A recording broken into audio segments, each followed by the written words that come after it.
निदा फाजली साहब का एक बहुत ही मशहूर और जिंदा शेर है कि हर एक आदमी में होते हैं 10-20 आदमी, जिसको भी देखना हो कई बार देखना।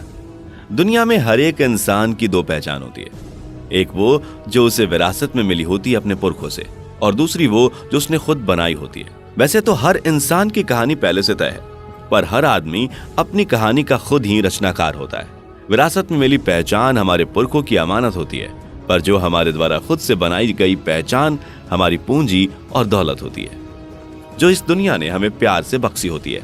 ये कहानी एक ऐसे कहानीकार की है जो जिंदगी से भी कहानीकार निकला और काम से भी, जिसे दुनिया ने प्यार से तोहफे के रूप में बख्शी एक नई पहचान, एक नया नाम, एक शब्द मोगल, जिसका मराठी शब्दकोश में मतलब होता है तंबू या मुश्किल द्वार। अरे नहीं, ये कोई मीनिंग अंतराक्षरी नहीं है। असल में ये एक उपाधि के तौर पर दिया गया एक सम्मान है। जी हाँ, मूवी मोगल, जिसका मतलब है फिल्मी तंबू या फिल्मी द्वार। ये उपाधि पाने वाले डॉक्टर डी रामानायडू हैं। साउथ फिल्म इंडस्ट्री से लेकर पूरे भारतीय सिनेमा पर अपनी अलग पहचान छोड़ने वाले सर रामानायडू का जन्म सन 1934 में आंध्र प्रदेश के प्रकाशम जिले के कामरचेंडू गांव में हुआ था। एक मामूली से गांव में किसान के घर में जन्मे इस हीरे ने अपनी चमक से फिल्म इंडस्ट्री से लेकर संसद तक पूरे देश को रोशन किया है। अभिनेता से लेकर राजनेता तक उनका सफर बहुत ही कठिन और दिलचस्प रहा है। राम नायडू ने 1958 में शादी की और उनके 3 बच्चे, 2 बेटे और 1 बेटी थी। उनके बड़े बेटे डी सुरेश बाबू एक मशहूर फिल्म निर्माता हैं और उनके छोटे बेटे वेंकटेश तेलुगु सिनेमा के एक अव्वल दर्जे के अभिनेता हैं। उनके 8 पोते पोतियों में से 2 राणा दुग्गबत्ती, जिन्हें हम बाहुबली में भल्लाल देव के किरदार में दे चुके हैं, और नागा चैतन्य तेलुगु सिनेमा के जाने माने अभिनेता हैं।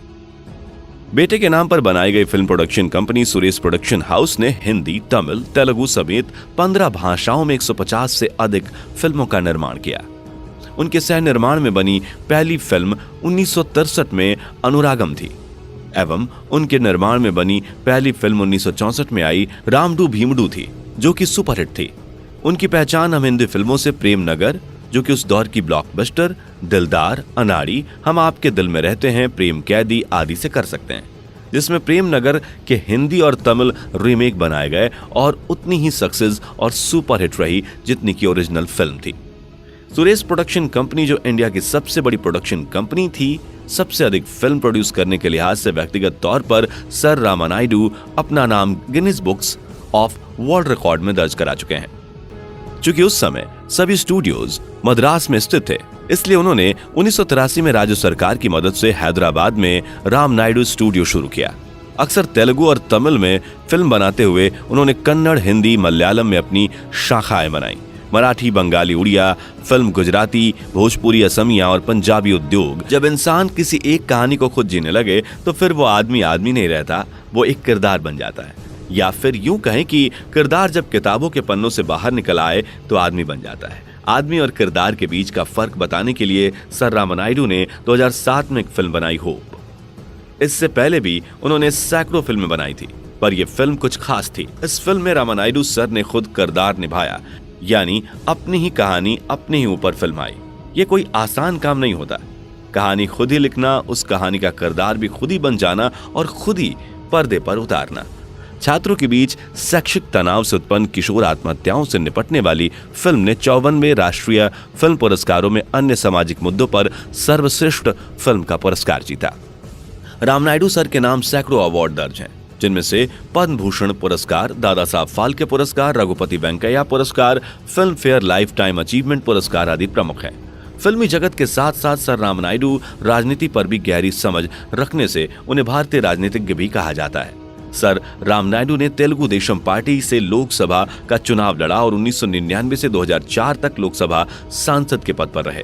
सन 1983 में स्टेट गवर्नमेंट की सहायता से रामनायडू स्टूडियो का जन्म हुआ, जो तब मद्रास हुआ करता था और आज हैदराबाद में स्थित है, जिसकी ब्रांचेस पूरे देश भर में है। वो कहते हैं कि वक्त पे किसी का जोर नहीं होता। साल 2014 में पता चलता है कि सर नायडू को प्रोस्टेट कैंसर है। 78 साल की उम्र में 18 फरवरी 2015 को सर रामनायडू इस दुनिया को अलविदा कह जाते हैं। उनके द्वारा बनाया गया रामनायडू चैरिटेबल ट्रस्ट आज भी मानवता की मिसाल बनकर खड़ा है, जो सन 1999 में बनाया गया था। दोस्तों, ये कहानी है सर रामनायडू की। अगर आपको ये वीडियो पसंद आई हो तो लाइक शेयर सब्सक्राइब करें। कमेंट बॉक्स में आपके विचारों का स्वागत है। और हाँ, आप अगला वीडियो किस टॉपिक पर देखना चाहते हैं कमेंट में जरूर बताएं। धन्यवाद। सर राम नायडू का देश हमेशा ऋणी रहेगा।